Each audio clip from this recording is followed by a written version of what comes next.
Assalamualaikum warahmatullahi wabarakatuh. Alhamdulillahirabbil alamin. Wassalatu wassalamu ala sayyidina Muhammadin wa ala alihi wa sahbihi wa barik wasallim ajmain, amma ba'du. Yang kami hormati dan yang kami cintai guru kita tercinta Buya Yahya berserta keluarga, dan yang kami hormati kepada guru kita tercinta Abi Arif beserta keluarga. Semoga beliau-beliau dipanjangkan umurnya, panjang umur dalam keadaan taat serta sehat walafiat. Amin ya Allah ya rabbal alamin. Dan tak lupa kepada para hadirin, para santri yang dimuliakan Allah,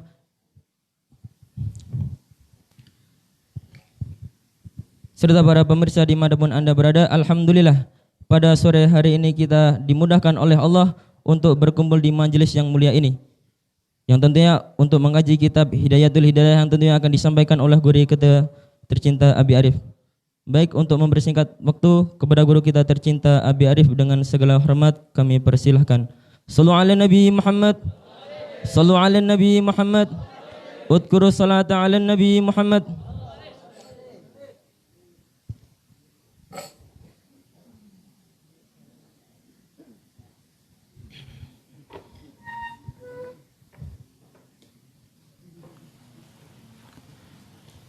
Bismillahirrahmanirrahim. Assalamualaikum warahmatullahi wabarakatuh. Alhamdulillah. Alhamdulillahilladzi hadana lihada wa ma kunna linahtadiya laula an hadanallah. Allahumma salli wa sallim ala sayyidina Muhammadin imamil muttaqin, sayyidil kaunain wa ala alihi wa sahbihi wa tabi'ina lahum bi ihsanin ila yaumiddin. Allahumma urzuqna al-ikhlasa fi kulli amal.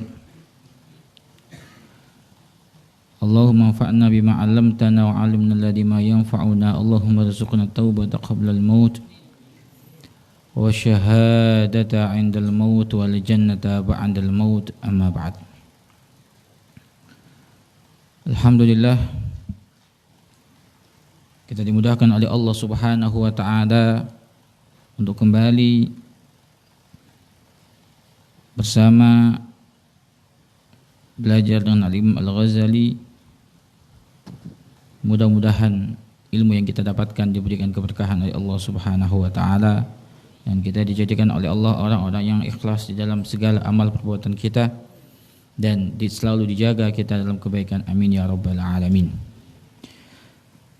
Qala al-musannifu rahimallahu taala, nafa'ana Allahu bihi wa bi'ulumihi fid dharain amin.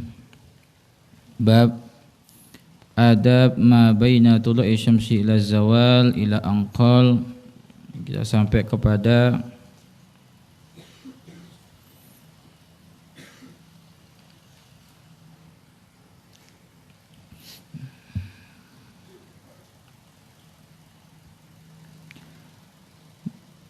mencari ilmu dan mengamalkannya.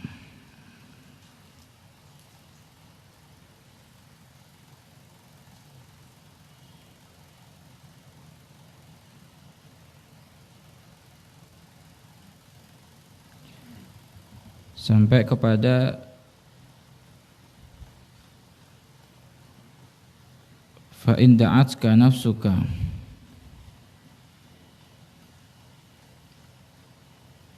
fa idza faragta min dzalika kullihi wa faragta min islahi nafsika zahiran wa batinan. Kita dinasihati oleh Imam Ghazali sebelumnya adalah, jika engkau fa in kunta min ahlihi fahasilhu, jika engkau adalah termasuk orang yang mencari ilmu dan termasuk orang yang punya bakat, punya kemampuan untuk menghasilkan ilmu, fahasilhu, maka wujudkanlah. Wa'mal bihi, dan amalkan ilmu tadi. Tsumma 'allimhu, kemudian ajarkan ilmu tadi. Wad'u ilaihi, dan ajak orang lain untuk mempelajari ilmu, mengetahui ilmu yang engkau ketahui. Faman 'alima dzalika wa 'amila bihi tsumma 'allamahu wa da'a ilaihi fadzalika yud'a 'aziman fi malakutis samawati bi syahadati Isa alaihi salam. Karena barang siapa yang mengetahui ilmu wa 'amila bihi, dan dia adalah mengamalkan ilmu, tsumma 'allamahu, kemudian mengajarkan ilmu, wa da'a ilaihi, dan mengajak orang untuk mengetahui ilmu, mengamalkannya, fadzalika yud'a 'aziman fi malakutis samawati bi syahadati Isa alaihi salam, maka dia adalah akan dipanggil atau dikenal azim, agung dia di hadapan Allah Subhanahu wa taala, dibanggakan di depan para malaikat Allah Subhanahu wa taala. Fa idza faragta min dzalika kullihi, jika sudah selesai dari itu semuanya, wa faragta min islahi nafsika, dan engkau selesai juga min islahi nafsika zahiran wa batinan, dari memperbaiki dirimu baik itu zahir maupun batin, wa fadula syai'un min awqatika, dan ada lebih dari waktu-waktumu, ada sebagian waktumu yang masih lebih. Fala ba'sa an tashtagila bi ilmi al-madhhab fil fiqhi li ta'rifa bihi al-furu' furu'a an-nadirata fil ibadati. Engkau tidak apa-apa menyibukkan dirimu, sibukkan dirimu kalau ada lebih waktumu dari engkau mencari ilmu-ilmu yang tadi wajib bagimu, maka setelah itu kalau ada kosong lagi, fala ba'sa an tashtagila bi ilmi al-madhhab, enggak apa-apa engkau sibuk bi ilmi al-madhhab, dengan ilmu tentang perbandingan madhab fil fikhi, di dalam fikih, li ta'rifa bihi al-furu' an-nadirah fil ibadat, sehingga engkau tahu, paham cabang-cabang yang tidak biasa di dalam ibadah-ibadah. Wa tariqat tawassut wa tariqat tawassuti bainal khalqi fil khusumati 'inda kibabihim 'ala syahwat, dan agar engkau tahu juga bagaimana caranya tawassut, adil, tengah-tengah, mengambil jalan tengah, bainal khalqi, di antara makhluk lain, yaitu manusia, fil khusumati, dalam perdebatan mereka, indang kibabihim, ketika ada mereka terberdaya, ala syahwat, atas syahwat. Fadzalika aidan ba'dal faraghi min hadhil muhimmati min jumlati furudil kifayat, dan itu semuanya adalah setelah engkau selesai atau ada kekosongan min hadhil muhimmati, dari perkara-perkara yang penting ini, min jumlati fardhu kifayat, termasuk dari kumpulan fardu kifayah. Jadi ini mempelajari ilmu yang termasuk fardu kifayah itu adalah ketika sudah selesai mempelajari atau ada waktu senggang setelah digunakan waktunya untuk mempelajari yang fardu ain. Jadi ilmu ada yang harus diketahui fardu ain, yang termasuk ilmu-ilmu yang berkenaan dengan kewajiban dia kepada Allah Subhanahu wa taala. Ilmu tentang salat itu fardu ain. Ilmu tentang puasa itu fardu ain. Jadi apa ilmu yang tidak fardu ain? Contohnya adalah ilmu kedokteran. Itu adalah fardu kifayah. Jika ada orang yang pelajari cukup, berarti lainnya gugur kewajibannya. Jadi utamakan adalah untuk mempelajari ilmu yang fardu ain, karena tidak boleh tidak, harus tahu. Karena fardu ain, kefarduannya yang diwajibkan kepada setiap individu, setiap person, setiap orang wajib mengetahui ilmu tadi. Ilmu sholat tidak boleh ada orang nggak tahu tentang ilmu sholat, karena sholat adalah wajib bagi setiap orang. Ilmu puasa wajib yang Ramadan semua harus tahu. Kenapa? Karena adalah diwajibkan oleh Allah kepada setiap orang mukmin. Ini. Fa in da'atka nafsuka ila tarki ma dzakarnahu minal awradi wal adhkari istisqaran lidzalika fa'lam anna syaitanal la'ina qaddasa fi qalbika ad-da'ud dafin. Qaddasa fi qalbika ad-da'ad dafin.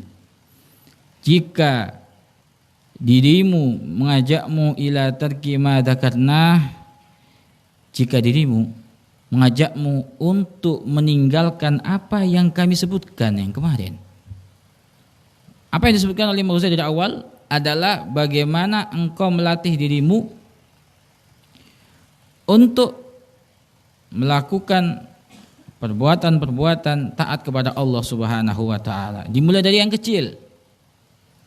Kemudian dengan juga menambah kesunahan-kesunahan yang itu semuanya ditertibkan di dalam waktu yang telah diarahkan oleh Imam Ghazali untuk menertibkannya. Jadi bagaimana apa yang engkau lakukan ketika engkau wudu, baca doamu seperti apa. Kemudian ketika sholat, setelah sholat apa yang engkau baca setelah sholat. Engkau baca zikir atau tidak. Kemudian bagaimana setelah sholat, apa yang engkau lakukan sampai nanti tergelincirnya matahari ketika zawal siang hari.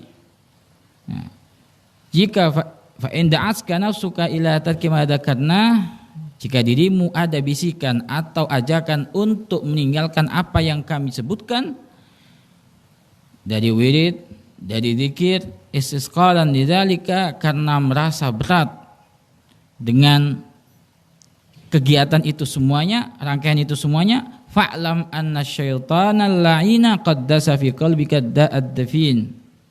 Ketahuilah bahwasanya setan telah qaddasa fi qalbika, telah memberikan godaan di hatimu, ad-da'ad dafin, yaitu adalah penyakit yang tersembunyi di dalam hatimu. Wa hubbul mali wal jahi. Nah ini. Itu adalah hubbul mal wal jah, itu adalah cinta harta dan cinta pangkat. Jadi ketika seseorang merasa dirinya ada berat untuk melakukan kebaikan, maka ketahuilah itu setan telah menyimpan penyakit yang tersembunyi yang berada di dalam hatinya. Sehingga penyakit itu akan menjadikan seseorang malas untuk ibadah, berat untuk ibadah. Ada penyakit yang namanya hubbul mal dan hubbul jah. Ada penyakit cinta dunia dan cinta pangkat. Fa iyyaka an tagtarra bihi fatakunna dhahikatan lahu fayuhlikaka wa yaskharu minka. Awas engkau tertipu dengan penyakit ini atau dengan setan, maka engkau bisa menjadi orang yang membuat setan itu tersenyum. Kalau sudah seperti itu, fayuhlikaka, maka akan menghancurkanmu, wa yaskharu minka, dan akan merendahkanmu.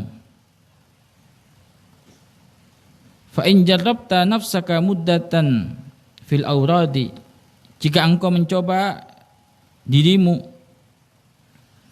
muddatan fil awradi, suatu waktu di dalam wirid wal ibadah dan ibadah-ibadah, fakanat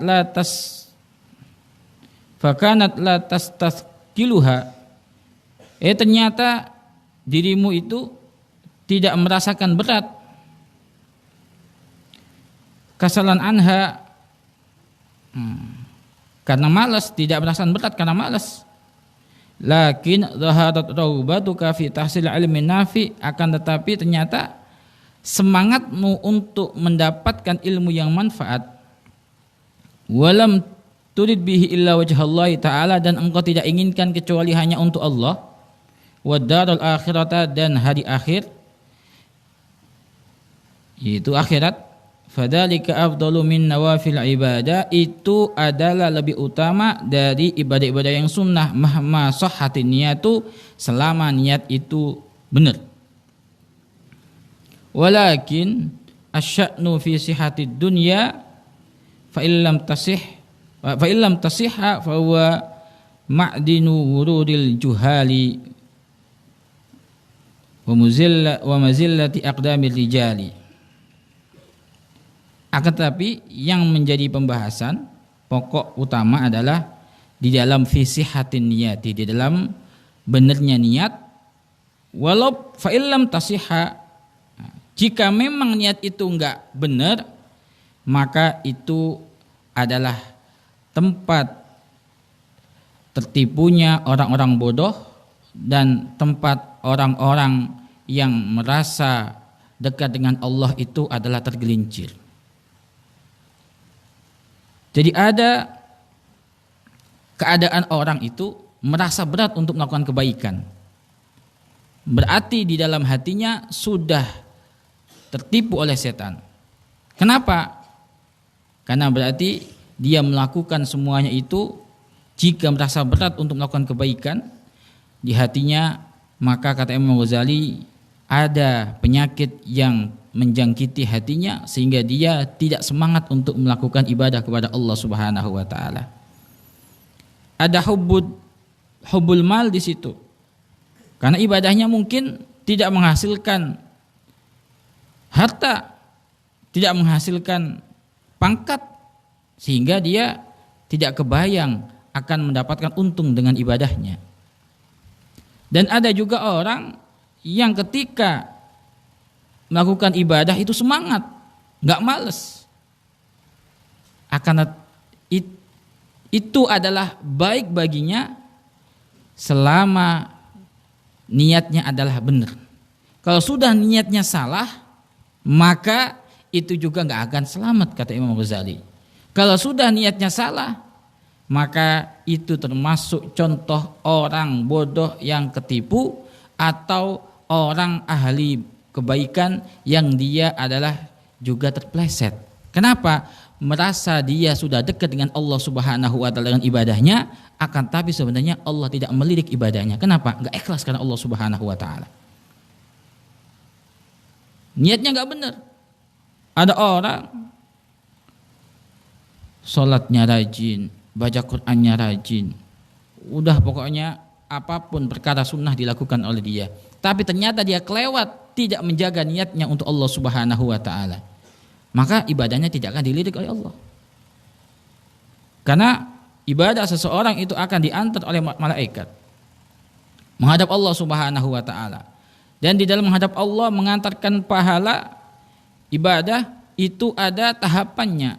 Dan dari salah satu tahapan itu ada malaikat yang menjaga agar tidak boleh ada amal masuk dengan didasari karena dia tidak ikhlas, riya di dalam amalnya.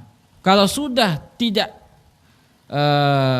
memenuhi syarat ikhlas, maka diperintahkan untuk dilemparkan kepada yang melakukan ibadah tadi. Jadi balik lagi, enggak diterima oleh Allah Subhanahu wa taala. Al-halatu tsaniyah alla taqdira ala tahsil ilmin nafi' fi ad-din walakin tashtagil bi wadha'ifil ibadati min adh-dhikri wat tasbihi wal qira'ati was salati fa dzalika min darajatil 'abidina wa sayyidis salihina wa takunu aidan bidzalika minal faizin. Jadi keadaan kita untuk memanfaatkan waktu yang pertama adalah belajar ilmu. Karena ini adalah pembagiannya, yang pertama adalah belajar ilmu. Al-halatul ula, yang paling afdol adalah thalabul ilmin nafi' fid din. Ya. Jadi tugas atau kegiatan yang paling baik untuk mengisi waktu adalah keadaan orang yang mencari ilmu manfaat dalam masalah agama. Kemudian kalau dia nggak bisa mencari ilmu, apa yang harus dia lakukan? Apakah nganggur? Jangan jadi pengangguran. Ada keadaan kedua yang harus dilakukan, yaitu menjadi apa? Al-halatu tsaniyah ini alla taqdiru ala tahsil ilmin nafi' fid din. Engkau enggak bisa, tidak mampu untuk menghasilkan ilmu manfaat, tidak mampu untuk belajar ente.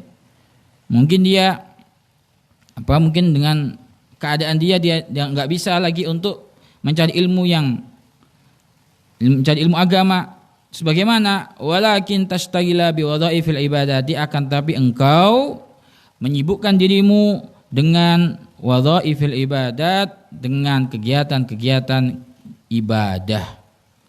Minaz zikri, termasuk dari zikir, suka baca di zikir, baik itu sholawat atau macam-macam, wa tasbihi dan tasbih, wal qiraah dan membaca Quran, was salati dan salat. Fadzalika min darajatil abidin, itu atau termasuk dari derajat orang-orang yang ahli ibadah, wasiyadis sholihin, dan termasuk jalan orang-orang soleh. Wa takunu aidan bidzalika minal faizin, engkau dengan melakukan itu adalah termasuk orang-orang yang selamat.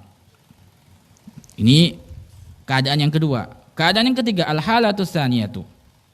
Keadaan yang ketiga, antastagila bima yasilu minhu khairun ilal muslimin.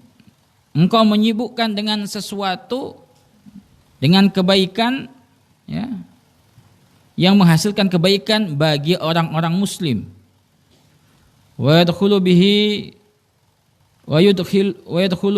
sururun ala qulubil mu'minin, dan dengan apa yang kau kerjakan tadi menyebabkan masuknya kegembiraan di hati orang-orang mukmin.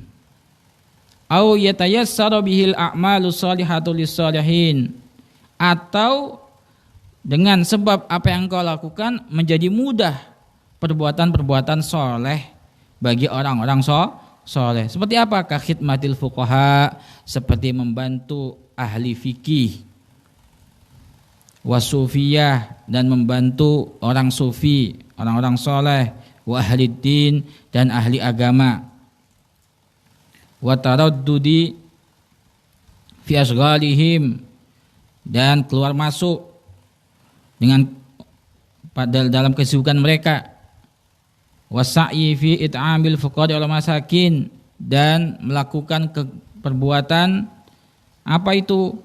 Memberi makan orang-orang fakir miskin, wa taraddudi mathalan 'alal marudha, ya, kemudian bolak-balik ngurusin, contohnya ngurusin orang-orang sakit, mungkin sebagai relawan untuk membantu orang-orang yang kesusahan, apa kena musibah atau merawat orang sakit.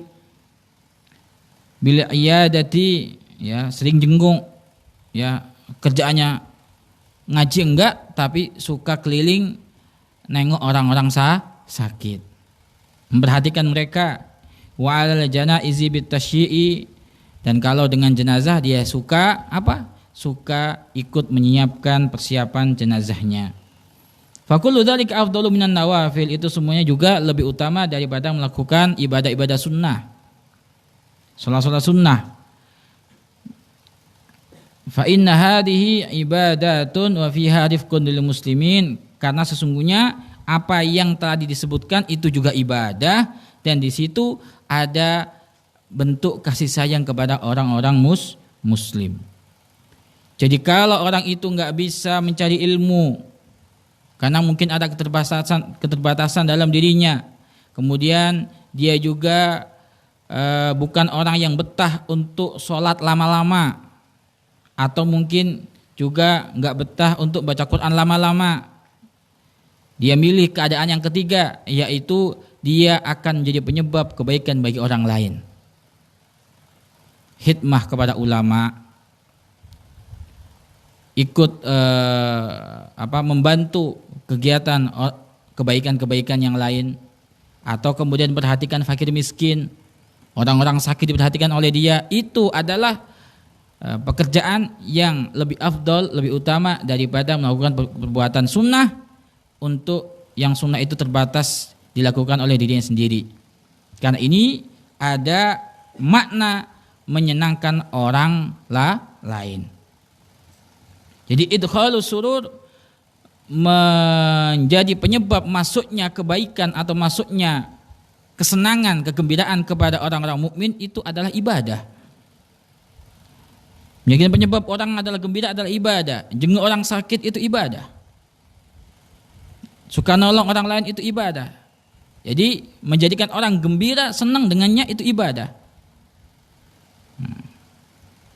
Al-halatul rabi'ah an la taqwa ala dzalik. Engkau enggak kuat dengan ketiga keadaan yang sebelumnya. Fastagil bihajatika iktisaban ala nafsik, maka sibukkan dirimu dengan memenuhi kebutuhan-kebutuhanmu sendiri. Iktisaban ala nafsik au ala iyalik, engkau nyari nafkah untuk dirimu atau untuk keluargamu. Waqad salimal muslimuna minka, dan dengan engkau melakukan seperti itu maka kenyataannya orang muslim lainnya akan selamat dari kejahatanmu. Wa aminu min lisanika, dan mereka akan merasa aman dari kejahatan lisanmu. Wa yadika, dan tanganmu. Wa salimalaka dinuka idza lam tartakib maksiatan, dan agamamu akan selamat bagimu selama engkau tidak melakukan kemaksiatan. Fatanala bidzalika darajata ashabil yamin illam takun min ahli tarakki ila maqamatis sabiqin. Engkau akan mendapatkan dengan yang kau lakukan tadi adalah derajat orang-orang baik. Illam takun min ahli tarakki ila maqamatis sabiqin, jika engkau memang bukan termasuk orang yang ahli makom yang tinggi seperti makom-makomnya para pendahulu-pendahulu yang baik. Fahada aqallu darajat fi maqamatid din. Ini adalah paling sedikitnya derajat di dalam makom agama. Wa ma ba'da hada fa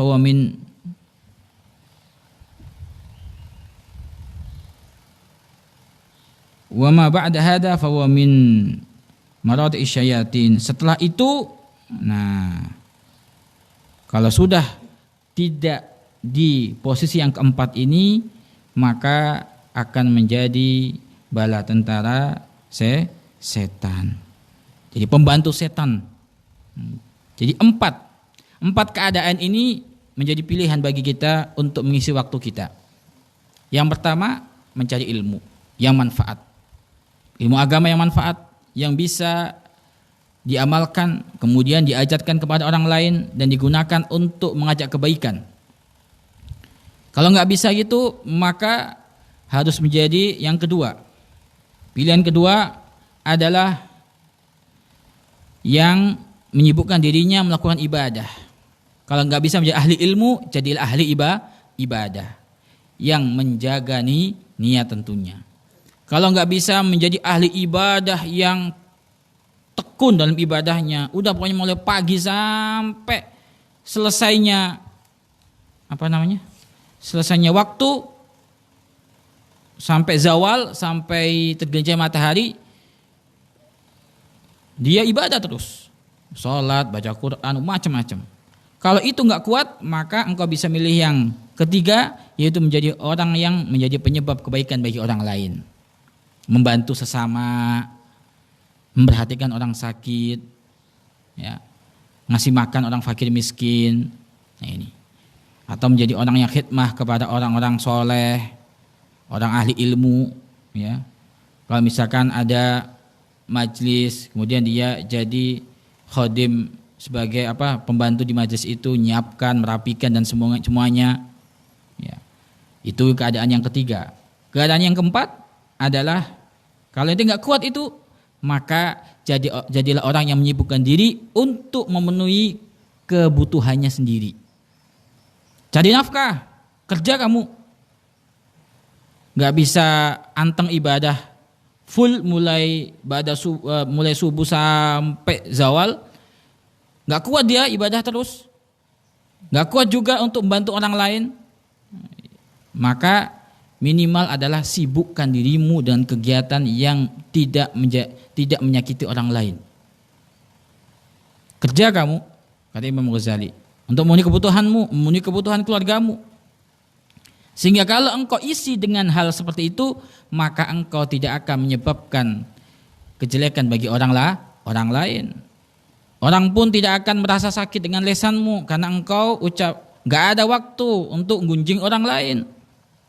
Tidak ada waktu. Kalau orang itu mencari ilmu enggak, ibadah enggak, apalagi membantu orang enggak, kerja enggak, nganggur, kira-kira akan ada godaan setan, yaitu nyuri, apalagi ngomongin orang, kan gitu. Kalau udah katanya waktunya kosong, nggak ada kerjaan lain, ngerumpi, nah ini ada kemudorotan, ada negatif, maksiat kepada Allah Subhanahu Wa Taala atau dolim kepada orang lain. Kalau sudah orang itu tidak menempatkan waktunya dengan baik, maka khawatir akan digunakan untuk dia melakukan dosa. Makanya waktu itu kalau nggak melakukan ibadah, atau dia melakukan dosa, atau yang ketiga adalah kosong, gak ada nilainya. Kalau waktunya itu kosong, gak ada nilainya, rugi dia. Orang yang beruntung adalah mengisi waktunya dengan ibadah. Orang yang terkutuk adalah yang waktunya diisi untuk maksiat kepada Allah Subhanahu Wa Taala. Na'udzubillah min dzalik. Ini adalah nasihat Imam Ghazali kepada kita, apa yang harus kita lakukan antara tulu'i syamsi, antara terbitnya matahari sampai tergelincirnya matahari.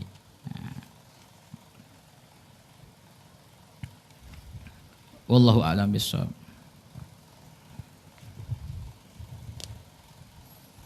Syukran kasiron kami haturkan kepada guru kita tercinta Abi Arif. Semoga apa yang telah beliau sampaikan dapat kita amalkan dan dapat bermanfaat dan dapat kita amalkan dalam kehidupan sehari-hari. Amin ya Allah ya Rabbal Alamin. Baik, selanjutnya kita memasuki sesi tanya jawab. Kami akan membacakan pertanyaan yang telah masuk. Assalamualaikum warahmatullahi wabarakatuh. Semoga Abi senantiasa diberi keistiqomahan dalam membimbing kami semuanya. Bagaimana mencari keridhaan orang tua saya karena orang tua saya tidak ingin saya mondok, akan tetapi orang tua saya menginginkan saya kuliah. Mohon penjelasannya Bi. Wassalamualaikum warahmatullahi wabarakatuh.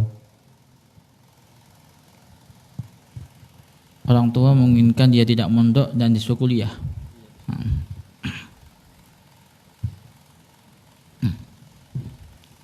Yang pertama adalah anak yang baik, dia akan mentaati apa yang diinginkan orang tuanya selama tidak bermaksiat kepada Allah Subhanahu Wa Taala.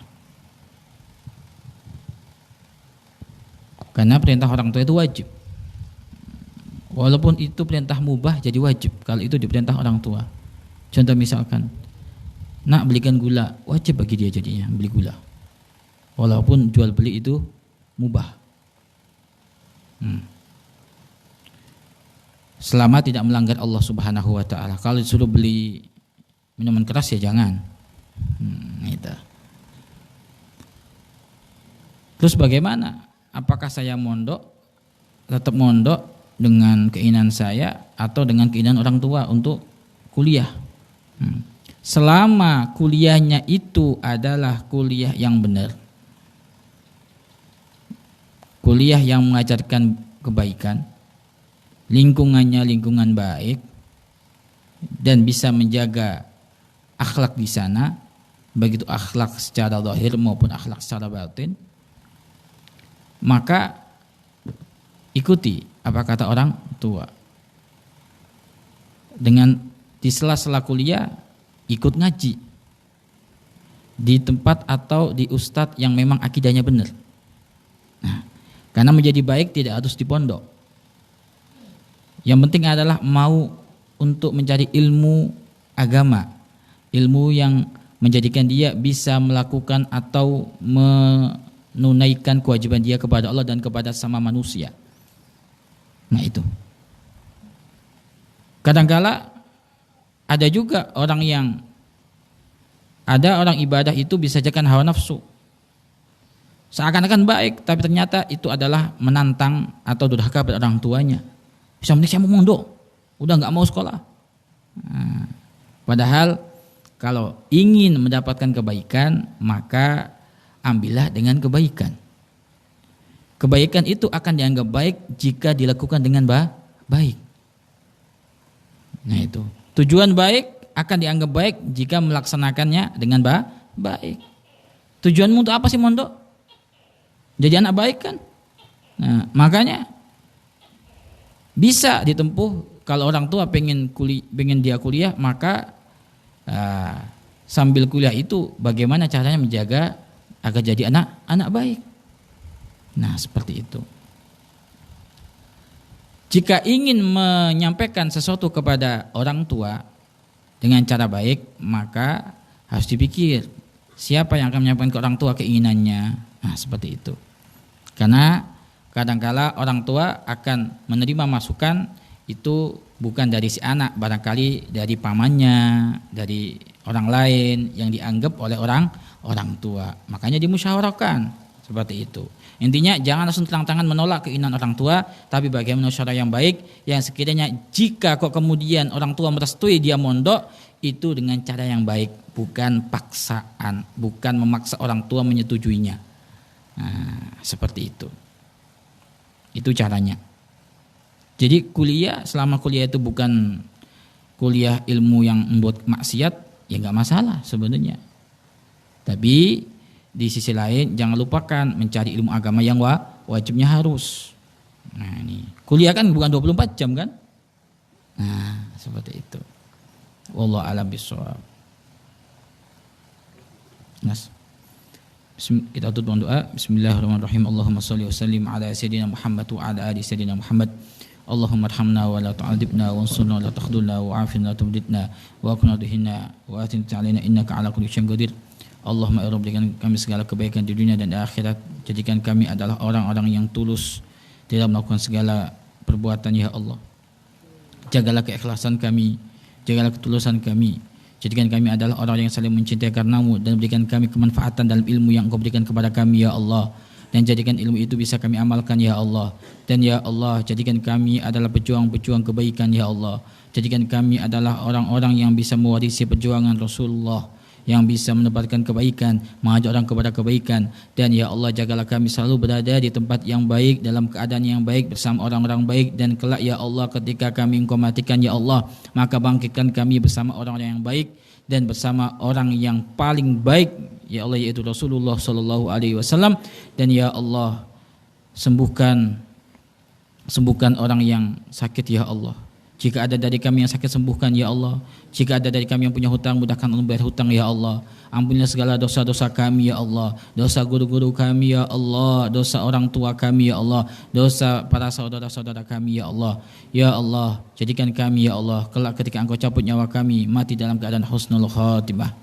Mati dalam keadaan husnul khatimah. Mati dalam keadaan Engkau ridha kepada kami ya Allah. Mati dalam keadaan orang tua kami ridha kepada kami ya Allah. Mati dalam keadaan guru-guru kami ridha kepada kami ya Allah. Ya Allah, mudahkan lisan dan hati kami ketika Engkau mencabut nyawa kami. Mudahkan untuk mengucap kalimat agung dan mulia, La ilaha illallah Muhammadur Rasulullah. La ilaha illallah Muhammadur Rasulullah. La ilaha illallah Muhammadur Rasulullah sallallahu alaihi wasallam. Rabbana atina fid dunya hasanah wa fil akhirati hasanah wa qina adzabannar. Wa sallallahu ala sayyidina Muhammadin wa ala alihi wa sahbihi wasallam. Walhamdulillahirabbil alamin. Bisil Fatihah. Mohon maaf dan mudah asalu wa bil hidayah. Wassalamualaikum warahmatullahi wabarakatuh. Alhamdulillah, demikianlah kajian kita pada sore hari ini. Kami selaku pembawa acara mohon maaf, mohon doa selalu sekian dari kami. Wassalamualaikum warahmatullahi wabarakatuh.